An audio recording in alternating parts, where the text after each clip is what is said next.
Hello ළමයි කොහමද ඔයාලට? මේ තමා අපේ ගමනේ දෙවනි දවස. ඉතින් මෙන්නකෝ අද තියෙන වෙනස්ම අත්දැකීම.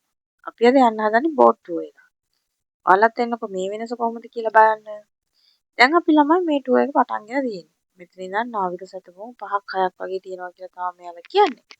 හරියටම ටයිම් පීරියඩ් එක ගත්තොත් පැය භාගයක් වගේ යනවා ගොඩබිමේ ඉඳන් දූපතට යන්න. මේ අද්දි ළමයි අනිවාර්යෙන් කෑම බීම අරන් යන්න ඕනේ. මොකද මේ කෑම බීම නැහැ. අපි උදේම ගියාම ආයේ හවස් වෙද්දි තමයි යාළුවා අපිව ගන්නෙ. ඉතින් අපි දැන් යන ගමන් ඉන්නේ. මේක ළමයි ගොඩක් වෙලාවට යන්නේ ෆොරිනර්ස්ලා. මොකද මේකේ ප්‍රයිස් රේන්ජ් එක පොඩ්ඩක් වැඩි.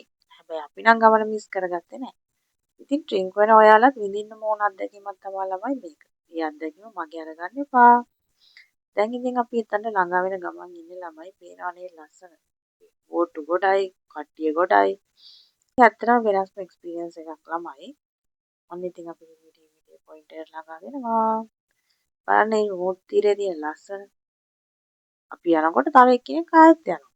ඔන්න ළමයි අපි දැන් ආවා වෙරුළට. අපි මෙතනින් දාලා මෙයාලා යනවා. ආයෙ හවසට තමයි එන්නේ. මේ තමයි ළමයි පිජන් අයිලන්ඩ්. අපි හිතුව නැති එක්ස්පීරියන්ස් එකක් තමයි මේක. ඉතින් මෙතනට ගියාට පස්සේ අපිට සේෆ් ෆ්‍රිජ් එකකට යෝගර්ට්ස් මේ හැමදේම ගන්න පුළුවන්. එයාලා අපිට ටයිම් පීරියඩ් එකක් දෙනවා ගොඩ සීමාවෙදි මේක පුරුදු වෙන්න. මොකද අපි මීට කලින් මුහුදට බහැලා නැහනේ. ඒ හින්දා බය නැතුව ඕන කෙනෙක්ට එන්න පුළුවන්. එයාලා ට්‍රේනින් පීරියඩ් එකක් දෙන නිසා. මේ ළමයි මේ තියෙන්නේ ගොඩ සීමාව. ඉතින් මේ තියෙන්නේ මරුණු කොරල් පර ටික. මීට වඩා ගොඩක් කොරල් පර තියෙනවා ළමයි මේවා ටික හරියට ගල් කැට වගේ. ඉතින් මේවා දකිනකොටත් දුක හිතෙනවා. හැබැයි ඉතින් එක පැත්තක තියෙන කොරල් පර ඔක්කොම දැක්කම මාරම ලස්සනයි. ඔයාලා අර පොඩි කාලේ වැලියෝ සමුද්‍ර දිනේ කියලා කාටුන් එකක් මතකද ළමයි? අන්න ඒකේ තියෙන මුහුදු පරිසරය ඒ විදියටම විඳින්න පුළුවන් මේකට ගියාම. ඇත්තට මෙතනින් නම් දාලා එන්න හිතෙන්නෙම නෑ ළමයි. ඒ තරමට හිත නිවෙනවා.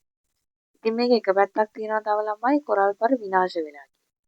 ඉතින් මේ පැත්තත් අපි බැලුවා. මොකද මේකේ මේ සීමාවෙන් එළියට යන්න අනිවාර්යයෙන්ම අපිට ලයිෆ් ගාඩ් කෙනෙක් ඕනේ. එයාගෙන් තමයි අපි මේ සීමාවෙන් එළියට ගිහිල්ලා සම්පූර්ණ මේ විස්තර හැමදේම බැලුවේ.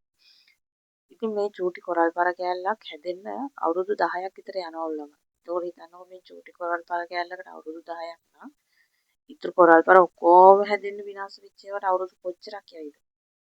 මේකේ ළමයි මොහොත වැද්දට ගියාම චූටි මාළු, බෝවැල්ලෝ, කකුලුවෝ, එතකොට මෝරු මේ වගේ ගොඩාක් සත්තු දකින්න පුළුවන්. ඒක හරියම වෙනස් අත්දැකීමක් ළමයි ගිහිල්ලාම තමයි බලන්න ඕනේ ඒකේ ලස්සන.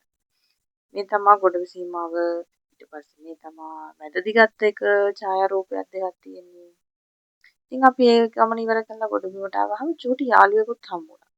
මෙයාගේ නම නම් මොකද්ද කියලා දන්නේ නැහැ. දන්න කෙනෙක් ඉන්නවා නම් ළමයි පහලින් කමෙන්ට් එකක් දාන්න. එයා හරිම කියුට් අනේ. ඔන්න ඉතින් අපේ දවස් අද අන්තිම වේගෙන එන්නේ. මේ හවස් හෝරාවේ අපි ඉතින් ගොඩබිමට වෙලා බලාගෙන ඉන්නවා. අපිව ගන්න යාලා කීයද එන්නේ කියලා. ඇත්තටම මේක වෙනස්ම අත්දැකීමක් ළමයි. පේනවනේ view point එක. මාරම ලස්සනයි. ඔන්න ඉතින් දැන් යාලා අපිව ගන්න එන ගමන් ඉන්නේ. අපි ඉතින් දැන් ඔක්කොම ටික ලෑස්ති කරගෙන බෝට් වලට නගින ගමන් ඉන්නේ. ආයෙ අපේ ගමන ඉවර කරන්න. බයි බයි.